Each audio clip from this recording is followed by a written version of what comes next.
नमस्कार साथियों, स्वागत करता हूं आपका पैरामेडिकल कोचिंग वाला के इस यूट्यूब चैनल पर। सबसे पहले तो मैं आपको सभी को शुभकामनाएं देना चाहता हूं। हैप्पी न्यू ईयर आप सभी लोगों को, जो भी आप यहां इस यूट्यूब चैनल पर दर्शक हैं। आज मैं आपके लिए एक नया जो है टॉपिक लेकर के आया हूँ। हिस्टोपैथोलॉजी का ओवरव्यू जो है मेरा आज का टॉपिक रहेगा कि हिस्टोपैथोलॉजी बेसिकली कहाँ यूज़ आती है, उसके बारे में आज अपन समझेंगे। ठीक है, तो हिस्टोपैथोलॉजी बेसिकली क्या है कि कैंसर डायग्नोसिस के लिए जो हम स्टडी करते हैं वो बेसिकली हिस्टोपैथोलॉजी के अंतर्गत आएगा। ठीक है, तो हमारा आज का टॉपिक है जनरल हिस्टोपैथोलॉजी टेक्निक्स। उसका एक जनरल ओवरव्यू मैं आपको दूंगा। ये काफ़ी बड़ा एक ब्रांच है जिसके अंदर आप कैंसर डायग्नोसिस करते हैं, जिसमें एक जनरल ओवरव्यू के जरिए आप समझ सकते हैं कि हिस्टोपैथोलॉजी में अपन कैंसर डायग्नोसिस करते कैसे हैं। ठीक है, तो मैं स्टार्ट कर रहा हूँ आज अपना टॉपिक। ये देखें, सबसे पहले आप इसकी डेफिनेशन से देखें। देखिए, ये सारी चीज़ें तो मैं समझाऊंगा, पहले आप इसको समझें कि हिस्टोपैथोलॉजी है क्या एक्चुअल में। ठीक है, तो बेसिकली अपन बोलते हैं कि कोई भी टिश्यू है, कोई भी अगर टिश्यू है तो उस टिश्यू की अपन स्टडी करते हैं, तो उस स्टडी को अपन क्या कहते हैं, हिस्टोलॉजी कहते हैं। ठीक है, हिस्टोलॉजी का मतलब क्या है कि किसी भी टिश्यू की स्टडी करना।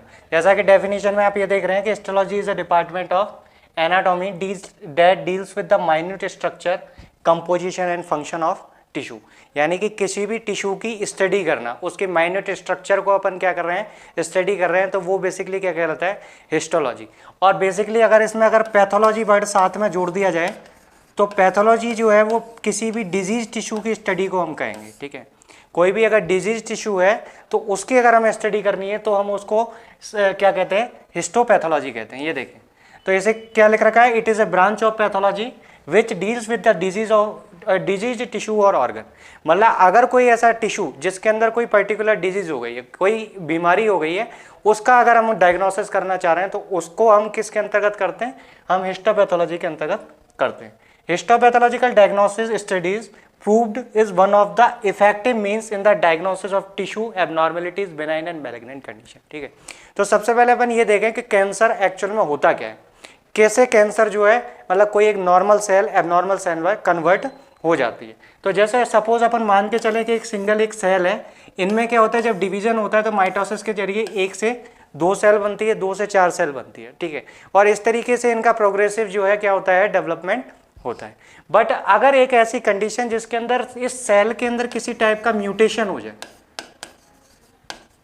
किसी भी टाइप का अगर म्यूटेशन हो जाए, तो वो म्यूटेशन होने की वजह से, म्यूटेशन मतलब उत्परिवर्तन, यानी कि उसके अंदर कोई भी जेनेटिक चेंजेस आ गए, उसकी वजह से सेल की जो ग्रोथ है वो क्या हो रही है, एबनॉर्मल हो रही है। और जनरल क्या होगा कि एक सेल जो है वो 1 से 2 ना होकर के ये 4, 4 से 16 और इस तरीके से ये मल्टीपल ग्रोथ करते करते और इनकी संख्या काफ़ी ज़्यादा बढ़ जाएगी। ठीक है, और ये संख्या जब बढ़ेगी तो ये आगे चल करके क्या कर देगी, एक ट्यूमर डेवलप कर देगी।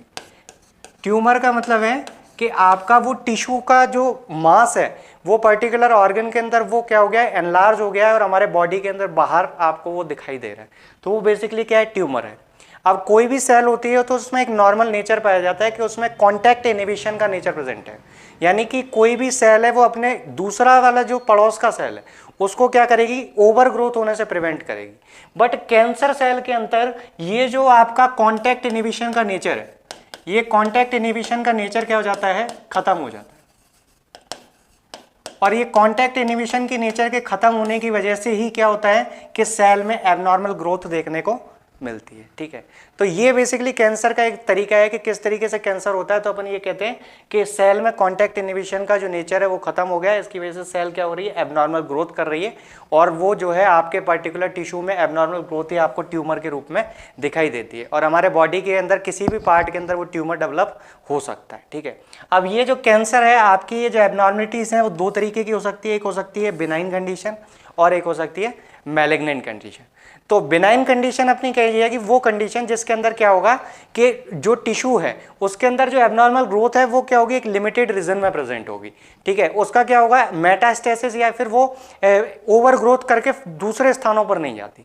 वहीं मैलिग्नेंट कैंसर जो होते हैं उनके अंदर क्या होता है, मेटास्टेसिस का नेचर पाया जाता है।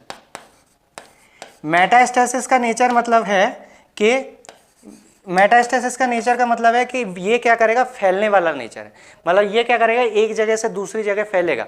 आज अगर ऑर्गन में किसी पर्टिकुलर एक ऑर्गन के अंदर अगर कोई कैंसर है तो वो फैल करके दूसरे जो है रीजन में भी जाकर के फैल जाएगा। ये नेचर क्या कहलाता है, मेटास्टेसिस कहलाता है। ठीक है, अब अपन बात करते हैं, देखो इसमें exfoliative cytology is related with early detection of cancer. यानी कि क्या होता है कि जनरली अपन हिस्टोपैथोलॉजिकल एग्जामिनेशन में टिश्यूज को बॉडी के पार्ट से रिमूव करके और उसको लाइव डायग्नोसिस के लिए भेजते हैं। बायोप्सी जिसका टेक्निक बोला जाता है उसके लिए अपन भेजते हैं। एक्सफोलिएटिव साइटोलॉजी में क्या होता है कि बेसिकली अपने जो सेल है पहले अपन क्या करते हैं, सेल्यूलर लेवल पर ही स्टडी करके देख लेते हैं। अगर सेल्यूलर लेवल पर स्टडी से हमारे को कोई कैंसर का जो है सस्पेक्शन लगता है, कोई सस्पेक्टेड कैंसर है और हमारे को लग रहा है कि वो पर्टिकुलर ऑर्गन को खराब कर रहा है, कोई टिश्यू को खराब कर रहा है, तो हम उस टिश्यू को निकाल करके और फर्दर फिर हम स्टडी के लिए यूज करते हैं। ठीक है, तो malignant cells can be diffuse into the body fluids and secretion. तो साइटोलॉजी के अंदर हम क्या करते हैं कि जो बॉडी के फ्लूइड्स हैं या जो अदर सीक्रेशंस है, जैसे निप्पल डिस्चार्ज है या फिर आपका प्लूरल फ्लूइड और अदर टाइप के हैं, उनमें क्या होगा कि उनकी आप स्टडी साइटोलॉजी के अंतर्गत करते हैं। ठीक है, अब अपन यहाँ पर बेसिकली बात कर रहे हैं हिस्टोपैथोलॉजी की टेक्निक्स के बारे में कि कौन कौन सी टेक्निक्स के जरिए बायोप्सी हम करेंगे। तो आगे का मैं स्लाइड शेयर में आपको दिखाता हूँ। देखिए कि हमारे जो हिस्टोपैथोलॉजी के स्पेसिमेन है, कौन कौन से स्पेसिमेन है हमारे लेबोरेटरी के अंदर स्पेसिमेन रिसीव होते हैं। तो इसमें देखिए गॉल ब्लैडर हो सकता है, यानी कि आपका ये जो है गॉल ब्लैडर हो सकता है। एंडोमेट्रियम यानी कि जो यूट्रस की इनर लाइनिंग होती है वो क्या हो सकता है कि उसके अंदर अगर पर्टिकुलर कोई यूट्रस का कैंसर है तो उसके लिए एंडोमेट्रियम की लाइनिंग। इसके अलावा ब्रेस्ट का टिश्यू हो सकता है, अपेंडिक्स हो सकता है, जिसमें जैसे अगर अपेंडिक्स में इन्फ्लामेशन हो गया है, अपेंडिसाइटिस कहते हैं इसको, तो अपेंडिक्स के इन्फेक्शन के अंदर, या फिर आपका यूट्रस जो है वो बहुत मोस्ट कॉमन है गायनिक स्पेसिमेन में आपको यूट्रस का स्पेसिमेन देखने को मिलता है। साथ ही साथ बोन और कार्टिलेज, ये जो है कैल्सिफाइड टिश्यू आपको है, मैंडिबल है, ये सारी चीजें भी बायोप्सी के स्पेसिमेन में हमारे को रिसीव होती है। और साथ ही साथ लीवर, किडनी, हार्ट, ब्रेन, ये आपके जनरली आपको एटॉप्सी स्पेसिमेन यानी कि जो पोस्टमार्टम के स्पेसिमेन है उनके अंदर आपको क्या मिलेगा, पोस्टमार्टम के स्पेसिमेन में आपको जनरली ये देखने को मिलता है। ठीक है, अब इसके बाद मैं आगे आपको दिखाता हूं कौन कौन से टिश्यूज आपको यहां देखने को मिल रहे हैं। देखिए ये यूट्रस का स्पेसिमेन है, ये वाला। ठीक है, ये एक गॉल ब्लैडर का स्पेसिमेन है। ठीक है, ये गॉल ब्लैडर का स्पेसिमेन है जिसमें गॉल ब्लैडर को कट कर दिया गया है। ये एक ब्रेस्ट का टिश्यू है जिसमें ब्रेस्ट के अंदर बिनाइन और मैलिग्नेंट कंडीशंस को डायग्नोस करने के लिए ये एक ब्रेस्ट का स्पेसिमेन दिखाया है। और ये आपके बोनी टिश्यूज हैं, यानी कि मैंडिबल वाला जो पार्ट है उसको क्या किया गया है, यहाँ पर रिमूव करके बायोप्सी के जो है टेस्टिंग के लिए भेजा गया। तो ये सारे टिश्यूज आपको जनरली हिस्टोपैथोलॉजिकल एग्जामिनेशन के हमारे को लैब में रिसीव होते हैं। अब इन टिश्यूज को क्या है कि इन टिश्यूज को जनरली माइक्रोस्कोप में ऐसे तो जनरली देख नहीं सकते, तो इनको हमारे को कोई एक प्रोसेस करना पड़ेगा जिसके द्वारा इनको हम माइक्रोस्कोप के अंदर देख सकें। तो अब ये कैसे जो है ये टिश्यू हम स्लाइड पर लेकर के आए कि जिसके द्वारा हम माइक्रोस्कोप में उसको देख सकें, वो चीजें हम आगे प्रोसेस में देखनी है। ठीक है, तो देखिएगा अब आगे के प्रोसेस में क्या करना है हमें, ये देखें। तो अपना जो हिस्टोपैथोलॉजिकल डायग्नोसिस बनाने के लिए कई सारे प्रोसेस हैं जिनसे होकर के हमें गुजरना पड़ता है। ठीक है, देखिए तो सबसे पहले क्या होगा कि अगर कोई ओटी स्पेसिमेन है, जब कोई टिश्यू को हम रिमूव करते हैं तो रिमूव करने के बाद क्या होता है, सबसे पहले उसका फिक्सेशन की नीड होती है। यानी कि हमारे को कोई भी टिश्यू जब बॉडी से रिमूव करते हैं तो उनके अंदर ओटोलाइसिस होने लगता है, यानी कि खुद से ही टिश्यू क्या होता है, डिग्रेड होने लगता है। ठीक है, तो उस डिग्रेडेशन को प्रिवेंट करने के लिए हम क्या करते हैं कि पहले टिश्यू को फिक्स करना होता है, जिसमें कॉमन हमारा फिक्सेटेज जो होता है वो फॉर्मेल्डिहाइड होता है। आगे की स्लाइड से हम पर देखेंगे। ठीक है, तो सबसे पहले अपन क्या करेंगे, फिक्सेशन करेंगे। फिक्सेशन करने के बाद टिश्यू के छोटे छोटे सेक्शंस कट किए जाते हैं। उन सेक्शंस को क्या करते हैं, प्लास्टिक की कैसेट्स होती हैं उनके अंदर हमारे को उसको पुट करना होता है। ठीक है, तो दूसरा स्टेप आपका क्या हो गया, ग्रॉसिंग हो गया। देन इसके बाद टिश्यू की प्रोसेसिंग करनी है कि जो स्पेसिमेन हमने यूज किया है ग्रॉसिंग के लिए, उसमें क्या किया अपन ने, ब्लॉक के अंदर, ये एक ब्लॉक है उसके अंदर आपने टिश्यू को रख दिया है। अब इसको क्या करोगे, टिश्यू प्रोसेसिंग करोगे। टिश्यू प्रोसेसिंग में सबसे पहले क्या करते हैं कि टिश्यू से पूरा वाटर जो है वो रिमूव कर लिया जाता है। ठीक है, वाटर को रिमूव कर दिया जाता है जिसको बोलते हैं डिहाइड्रेशन। इसके बाद क्लियरिंग का प्रोसेस जिसमें जाइलिन इस्तेमाल करते हैं। ठीक है, इसमें क्या करेंगे, जाइलिन इस्तेमाल करेंगे। ये जाइलिन क्या करेगा, आपके टिश्यू को पूरी तरीके से क्लियर कर देगा और इसमें से सारी इंप्योरिटीज को क्या करेगा, निकाल देगा। ठीक है, देन इसके बाद तीसरा स्टेप होता है इम्प्रेग्नेशन। इम्प्रेग्नेशन का मतलब होता है कि इसके अंदर हमारे को टिश्यू के अंदर क्या करना है, पैराफिन वैक्स फिल करना है और उसकी कैविटीज को क्या कर देना है, पूरी तरीके से फिल कर देना है। ठीक है, पैराफिन वैक्स के द्वारा क्या करोगे आप, इसकी इम्प्रेग्नेशन कर दोगे, यानी कि पूरी तरीके से टिश्यू के कैविटीज में क्या होगा, वैक्स फिल हो जाएगा ताकि कैविटीज होलो नहीं रहेगी। ठीक है, जब ये हो जाता है इसके बाद आप क्या करते हो कि इन स्पेसिमेन की एम्बेडिंग की जाती है। ठीक है, तो एम्बेडिंग के अंदर क्या करते हैं कि एल शेप्ड मोल्ड होते हैं जिनके अंदर आप क्या करते हैं, इसको एल शेप्ड मोल्ड के अंदर हम टिश्यूज को रख करके क्या कर देते हैं, फिक्स कर देते हैं। ठीक है, फिर नेक्स्ट है आपका माइक्रोटोमी, कि जब आपके टिश्यू जो है मोल्ड के अंदर रख करके इनको फ्रीज कर दिया जाता है और जब ये ठंडे हो जाते हैं तो इनके ब्लॉक हमारे तैयार हो जाते हैं। आगे के जो स्लाइड्स है उनमें मैं 1 बाय 1 इसको दिखाऊंगा कि कैसे कैसे आपके मॉल्ड्स वगैरह बनते हैं और लास्ट में फिर इसके बाद इसका स्टेनिंग और माउंटिंग प्रोसीजर होता है। तो इनको 1 बाय 1 स्टेप बाय स्टेप देखें तो आगे देखते हैं। देखो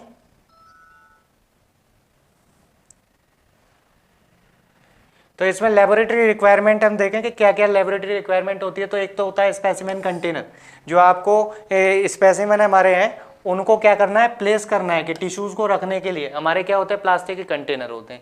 इसके अलावा कॉपलिन जार यूज करने होते हैं। वो कॉपलिन जार अपने बेसिकली क्या करते हैं, जो स्टेनिंग के लिए जो स्लाइड्स यूज होती हैं उनके लिए अपन इस्तेमाल करते हैं। ठीक है, इसके अलावा माइक्रोस्कोपिक स्लाइड्स और कवर स्लिप, फिक्सेटिव जिसमें बेसिकली अपन फॉर्मेल्डिहाइड की बात करते हैं, फॉर्मेल्डिहाइड कॉमन फिक्सेटिव है। इसके अलावा कई सारे ऑर्गेनिक सॉल्वेंट और जो बॉनी टिश्यूज होते हैं उनके लिए आप क्या करते हो, डिगैल्सिफाइंग सॉल्यूशन का इस्तेमाल करते हो ताकि वो टिश्यू क्या हो जाए, सॉफ्ट हो जाए। ठीक है, इसके बाद एम्बेडिंग रिलेटेड आपके कुछ केमिकल्स जैसे कि आपके पैराफिन वैक्स अपन एम्बेडिंग के लिए बेसिकली यूज करते हैं और बाद में कई सारे स्टेनिंग सॉल्यूशन, जैसे आपके हिस्टोपैथोलॉजी के अंदर एक स्टेनिंग है जो सबसे ज़्यादा यूज होता है, वो होता है HND स्टेन, यानी हेमाटोक्सिलिन और इओसिन स्टेन जो आप है इसके अंदर इस्तेमाल करते हैं। देखिए आपके इस पर क्या क्या है, ग्लासवेयर देख लीजिए। ये देखिए, ये कॉपलिन जार दिखा रखा है, इसको क्लियर कर देते हैं। ये आपका कॉपलिन जार है, ये आपकी स्लाइड स्टैंड है जिसके अंदर आप स्लाइड्स रखते हो। ये आपके स्टेनिंग जार हैं जिनके अंदर क्या करोगे कि ये स्लाइड्स को इनके अंदर पुट किया जाता है जिसके द्वारा क्या होगा कि स्लाइड स्टेन की जाएगी। और ये वो टिश्यू ब्लॉक्स हैं, ये देख रहे हैं आप, ये टिश्यू जो दिख रहा है ये टिश्यू है, ये टिश्यू है, इसको क्या कर दिया जाता है, एम्बेडिंग के जरिए इस तरीके से ये माउंट हो जाता है। ठीक है, इसको आप फर्दर क्या करोगे, एक मशीन होती है जिसके द्वारा कट किया जाता है, इसको माइक्रोटोम बोलते हैं। माइक्रोटोम के जरिए अपन इसको क्या करेंगे, कट करके उसके स्लाइड पर एक पैराफिन वैक्स की जो पतली लेयर होती है उसको आप ले लेते हैं। ठीक है, आगे की स्लाइड शेयर में मैं दिखाता हूं कि कैसे कैसे दिखेगा। ठीक है,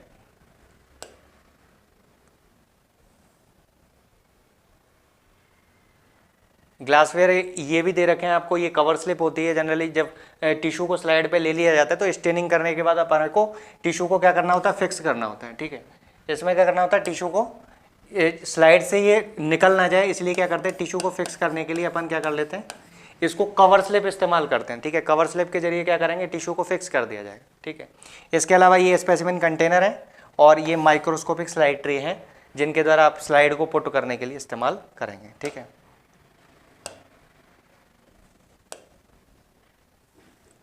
देखिए अब इसके अंदर पहला स्टेप जो है वो क्या है, फिक्सेशन का, जिसमें दे रखा है कि जब भी कोई भी टिश्यू को आप क्या करते हो, when a tissue is remove from the body it begins to decompose, ये क्या होने लगता है, डिकम्पोज होने लगता है। ठीक है, तो preserve the nature of state of the tissue is placed into a solution called fixative, यानी कि इसको क्या करना है, हमारे को एक सॉल्यूशन के अंदर रख देना है ताकि वो टिश्यू क्या हो, डिग्रेडेशन से बच जाए, जिसको क्या कह रहे हैं, फिक्सेटिव कह रहे हैं। आपको कई तरीके के फिक्सेटिव देखने को मिलते हैं, जैसे एग्जांपल आपको यहाँ दिखा रखा है। सिंपल टाइप ऑफ फिक्सेटिव में फॉर्मेल्डिहाइड है, ग्लूटाराल्डिहाइड है, मर्क्यूरिक एसिड है, या फिर आपके जो ऑस्मियम टेट्राऑक्साइड है, पिक्रिक एसिड है, कई सारे फिक्सेटिव अपने यूज होते हैं। ठीक है, और कंपाउंड फिक्सेटिव में जैसे कार्नोइज फ्लूइड है, जेंकर्स फ्लूइड है या बॉइंस फ्लूइड है, ये कुछ एक स्पेसिफिक फिक्सेटिव हैं जो हमारे यूज होते हैं। ठीक है, ये आपका हो गया फिक्सेशन वाला पोर्शन, मतलब आपको टिश्यू को क्या करना है, प्रिजर्व करना है, तो जिस सॉल्यूशन का इस्तेमाल करोगे वो क्या है, फिक्सेटिव है। ठीक है, अब आगे देखें तो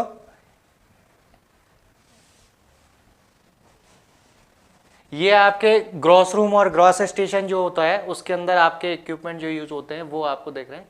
gross station use for the gross examination of tissue received in the laboratory, the gross station should equipped with following facilities, मतलब आपको जो है ग्रॉस स्टेशन के अंदर कौन कौन सी फैसिलिटीज़, क्या क्या इक्विपमेंट आप यूज़ करते हैं। जैसे आपके एग्जॉस्ट डक्ट होता है, जो कि आपके जनरली क्या होता है, फॉर्मेलिन जो होता है वो वेपराइज होता है, तो आंखों के अंदर वो क्या करता है, इरिटेशन करता है, तो उसकी फॉर्मेलिन की वेपर एग्जॉस्ट के द्वारा बाहर निकल जाएगी। इसके अलावा आपके ट्यूबलाइट और फोकस लाइट, यूवी जर्मिसीडियल लाइट होती है, जो कि आपके इन्फेक्शन से प्रिवेंट करती है। और इसके साथ में 2 टेप होते हैं, नल होते हैं। इसके अलावा स्प्रे गन होती है, जिसके द्वारा टिश्यूज़ को वॉश करने के लिए यूज़ करते हैं। डिजिटल कैमरा और बूचर नाइफ का इस्तेमाल, जो कि आपके टिश्यूज़ की कटिंग के लिए इस्तेमाल करते हैं। और साथ ही साथ स्कैल्पल का भी यूज़ किया जाता है। ये सारी चीज़ें आपके क्या है, ग्रॉस एग्जामिनेशन के लिए यूज़ करते हैं। ठीक है, तो आपके ग्रॉस एग्जामिनेशन में देखें तो ये देखें, ये आपको एक लेबोरेटरी के अंदर ग्रॉस एग्जामिनेशन का जो ग्रॉस स्टेशन है वो दिखा रखा है आपको। ये देखिए, यहाँ पर ये ट्यूबलाइट्स वगैरह लगी हुई है, ये आपका बेसिक स्टेशन है जहाँ पर ग्रॉस लिया जाता है। ये आपके जो है सारे इक्विपमेंट दिखा रखे हैं, ये कंटेनर है और सारे पूरे अरेंजमेंट आपको दिखा रखे हैं। ठीक है, इसके बाद अगला पोर्सन देखें।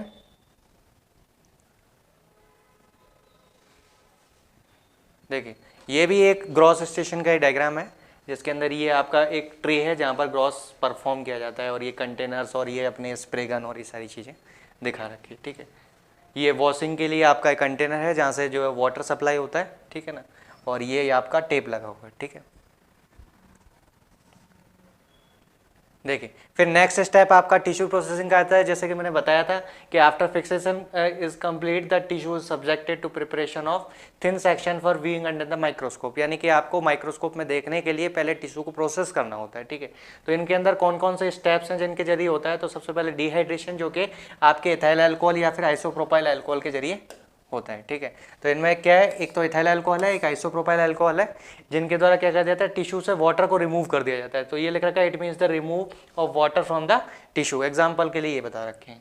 इसके बाद क्लियरिंग जो है, जो जनरली जाइलिन के द्वारा की जाती है, जिससे टिश्यू की इम्प्योरिटीज़ को रिमूव किया जाता है।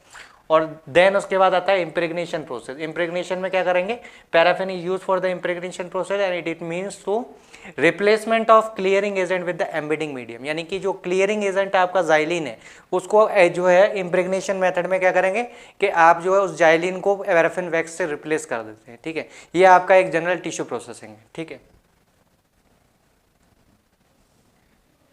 देखिए ये आपको एक ऑटोमेटिक टिश्यू प्रोसेसर दिखा रखा है, जो मैनुअली आप जार के अंदर 1 बाय 1 स्टेप बाय स्टेप उसको चेंज करते हैं। इसको यही मैकेनिकल ढंग से आप एक जो है इस्तेमाल कर सकते हैं, जिसके अंदर ये जो जार हैं, इनके अंदर एक पर्टिकुलर टाइम के बाद अपने आप ही ये क्या हो जाता है, जार अपने वाले दूसरे वाले में शिफ्ट हो जाता है। ठीक है, तो ये आपका टिश्यू प्रोसेसिंग का एक ऑटोमेटेड मशीन है। ठीक है,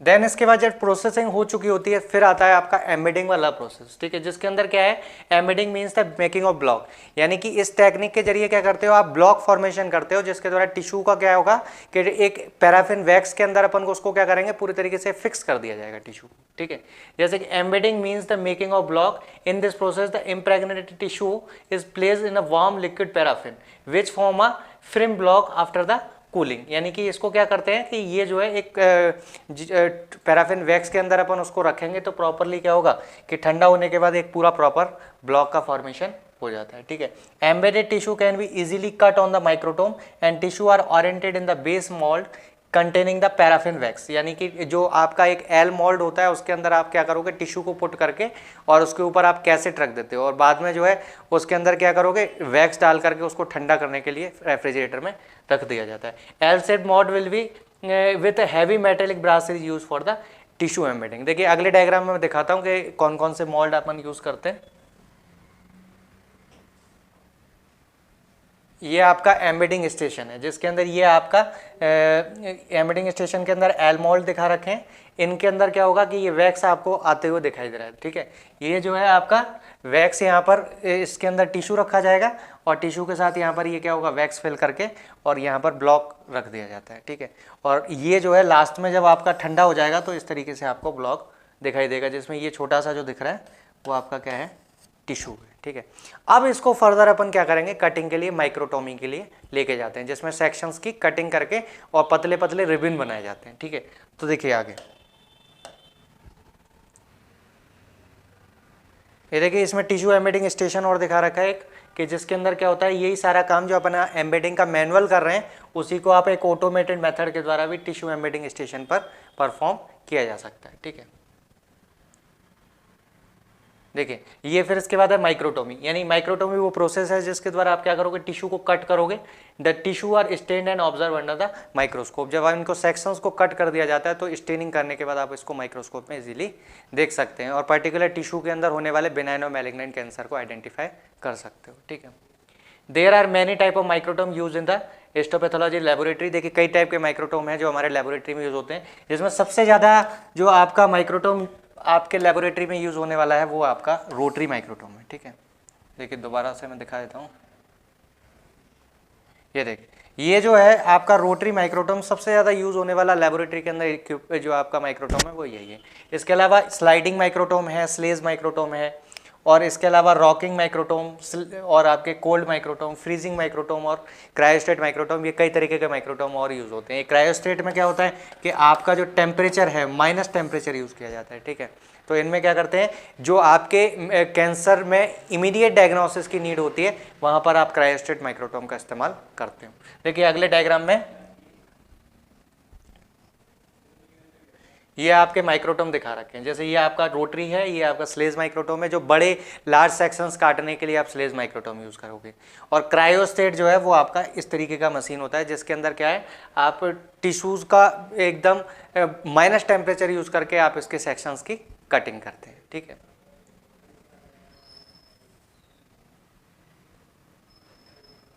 जब आपका टिश्यू जो है हमने माइक्रोटोम में काट करके और स्लाइड पर ले लिया है, अब हमें क्या करना पड़ेगा, इसको जो है स्टेन करना होगा, जिसमें आपको ये प्रोसीजर जो है दिखाया हुआ है, ये प्रोसेस है जिसके द्वारा आप क्या करते हो, स्टेनिंग करते हो। जिसमें कॉमन स्टेनिंग का जो प्रोसेस है आपके हेमाटोक्सिलिन और एओसिन स्टेनिंग है जो अपने यूज़ की जाती है। Staining of a tissue is done to study the physical characteristics and relationship of a tissue with the cell, यानी कि टिश्यू के अंदर जो सेल्स के रिलेशनशिप है, यानी कि हमारे को पर्टिकुलर उनके न्यूक्लियस साइटोप्लाज्मिक जो डिटेल्स हैं वो हमारे को स्टेनिंग के जरिए पता लगती है। कई सारे आप डाइज का इस्तेमाल करते हो, नेचुरल और सिंथेटिक दोनों ही तरीके के डाइज इस्तेमाल की जा सकती हैं। रूटीन स्टेनिंग के लिए देखिए आपको बताया जैसे अभी कि ये हेमाटोक्सिलिन और एओसिन स्टेन है वो जो सबसे ज़्यादा हिस्टोपैथोलॉजी में यूज़ होती है। कुछ एक स्पेशल स्टेन है उनको भी आप इस्तेमाल कर सकते हो, जैसे पास स्टेन है जो कि आपके बेसिकली कार्बोहाइड्रेट के लिए यूज़ होती है। इसके अलावा अदर आपके कॉन्गो रेड, ऑयल रेड है और कई तरीके की स्टेनिंग यूज़ होती है, बट लेबोरेटरी में हमारे जो कॉमन स्टेन है वो हेमाटोक्सिलिन एओसिन है। ठीक है, इसके बाद क्या देखा, for staining coupling jar use किए जाते हैं, और आपके बड़ी जो लेबोरेटरीज हैं उनके अंदर क्या करते हैं कि यहाँ पर जो स्टेनिंग जार हैं, बड़े वाले स्टेनिंग जार, इनको अपन इस्तेमाल करते हैं बड़ी लेबोरेटरीज के अंदर। ठीक है,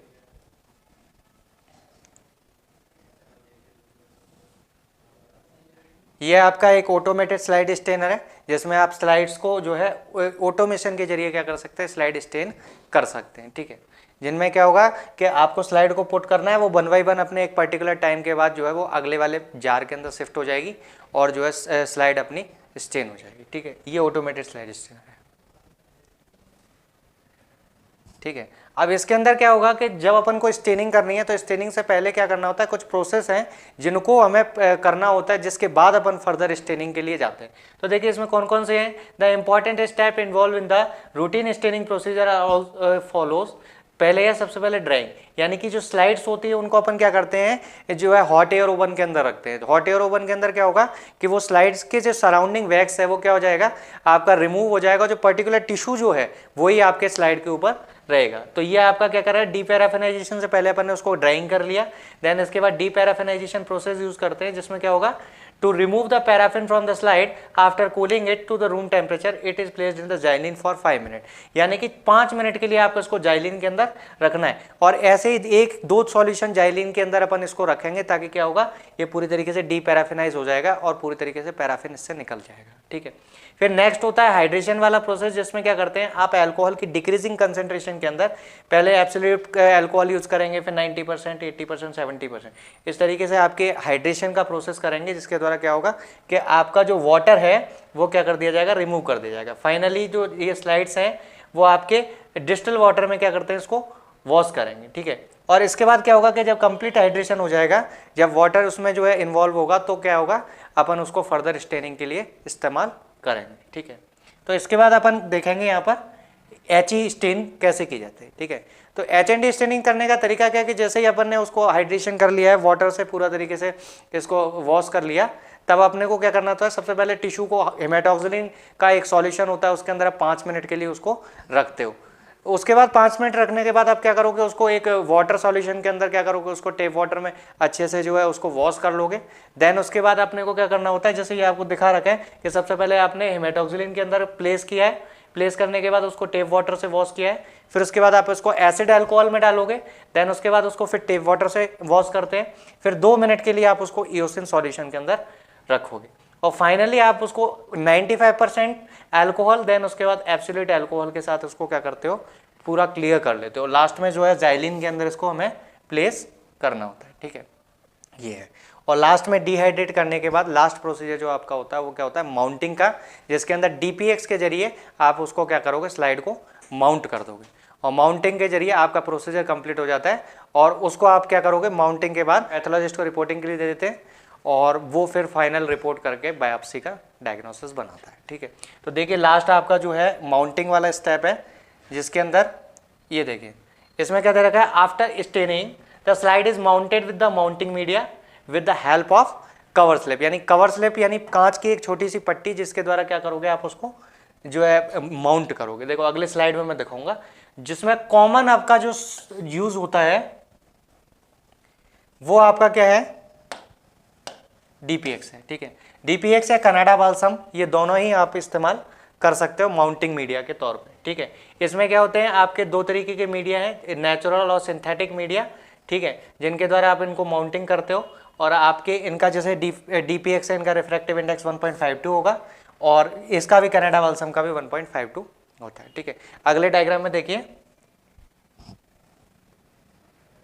ठीक है, ये आपका ऑटोमेटेड कवर स्लिपर है। ये तो एक मैनुअल मेथड है जिसके अंदर टिश्यू को क्या कर रहे हो आप, जो है माउंट कर रहे हो, और ये आपका ऑटोमेशन के जरिए टिश्यू को माउंट करने का जरिया होता है। ठीक है, तो ये आपका पूरा हिस्टोपैथोलॉजी का एक जनरल ओवरव्यू है कि आपको टिश्यू के स्पेसिमेन को कैसे जो है, एक बड़े टिश्यू को कैसे स्लाइड पे ला करके उसको माइक्रोस्कोप के एग्जामिनेशन के लिए तैयार करना होता है। आई होप कि आपको ये वीडियो समझ आया होगा। अगर आपको कोई भी क्वेरी है तो आप कमेंट करके पूछेगा, आपको उस चीज़ का जो है आंसर मिलेगा। और वीडियो को देखते रहिए आप लोग। ठीक है, नेक्स्ट वीडियो में फिर से मिलते हैं। Thank you so much.